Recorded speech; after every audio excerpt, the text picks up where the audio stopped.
Hello बच्चों, कैसे हैं आप लोग। जैसे कि हम लोग बात कर रहे हैं प्रकाश संश्लेषण के बारे में, तो प्रकाश संश्लेषण के हमारे दो ही टॉपिक हैं वो और रहे हैं, जिनमें एक है CAM साइकिल और एक है प्रकाश श्वसन। तो आज हम लोग जो बात करने वाले हैं वो बात करने वाले CAM चक्र के बारे में।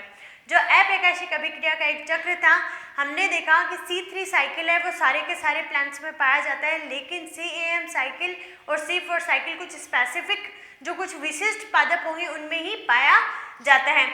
तो जो CAM की फुल फॉर्म थी वो हम लोगों ने पढ़ी थी, क्रेसुलेशन अम्ल उपापचय चक्र। अब ये क्रेसुलेशन इतना भारी भरकम नाम कहाँ से आया? ये आया क्रेसुलेसी फैमिली से। तो क्रेसुलेसी कुल है, उसके पादपों में ये चक्र देखने के लिए मिलता है। तो यहाँ पे आप देखिए, सबसे पहले मैंने लिखा है क्रेसुलेसी कुल के पादपों में ये चक्र है वो देखने के लिए मिलता है। उसी के साथ में इसकी पत्तियां हैं वो कैसी होती है? मोटी, मांसल और गद्देदार होती है। अब ये जो मोटी मांसल बित्तियां वाली जो पत्तियां होती है, मतलब जो प्लांट होते हैं, उनको हम मांसलोद्भिद भी बोल सकते हैं, ठीक है।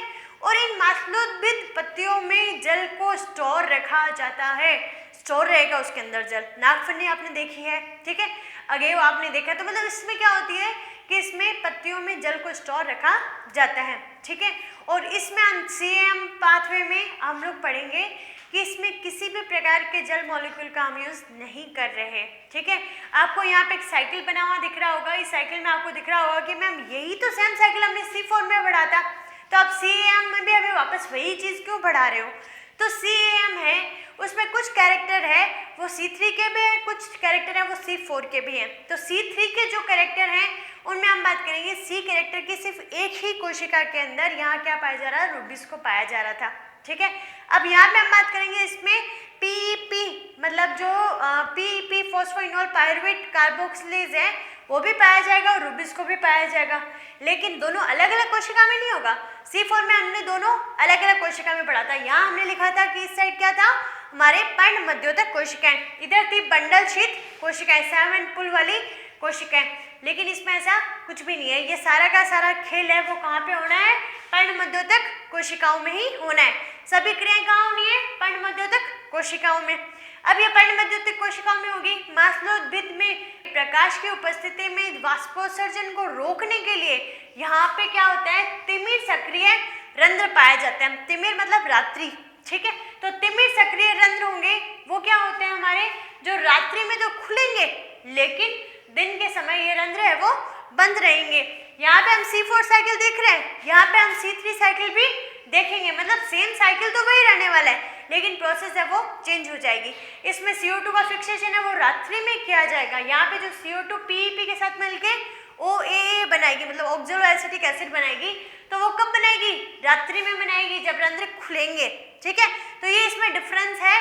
तो आपको सीधा याद करने के लिए आपने वो साइकिल तो याद कर लिया, तो आप डायरेक्ट यहाँ पे रात्रि और दिन लिख के भी वही साइकिल याद कर सकते हैं। थ्योरी की कुछ एक्स्ट्रा लाइन पढ़नी है क्रेसुलेसी वाला, आपके एग्जाम्पल देखने हैं यहाँ पे अगेव, अनानास, क्रेसुला, यक्का, नागफनी इत्यादि, ये सारे के सारे यहाँ पे क्या हो जाएंगे? इसके एग्जाम्पल हो जाएंगे प्लांट्स के बारे में, ठीक है। ऑक्सैलो एसिटिक एसिड है वो क्या बनाएगा? Malic acid. उसने रात को मैलिक एसिड बना के छोड़ दिया। अब ये मैलिक एसिड है वो किस में स्टोर रहेगा?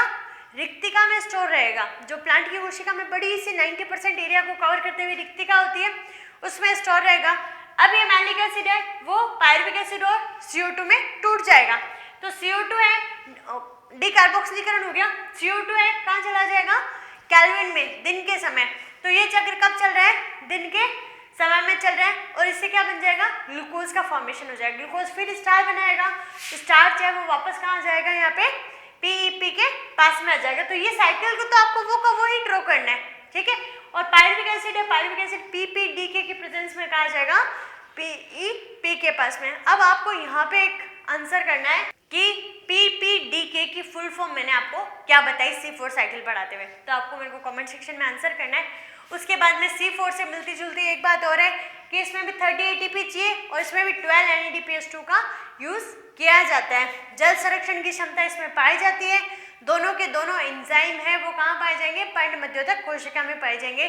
आई होप आपको ये सबसे इजी वीडियो लगा होगा, क्योंकि ये चीज़ आपने C4 में पढ़ रखी है। एक हमारा लास्ट टॉपिक रहा है जिसका नाम है प्रकाश श्वसन, वो हम कल कंप्लीट कर देंगे। तो खुश रहिए, मुस्कुराते रहिए और घर पे सुरक्षित रहिए। Thank you.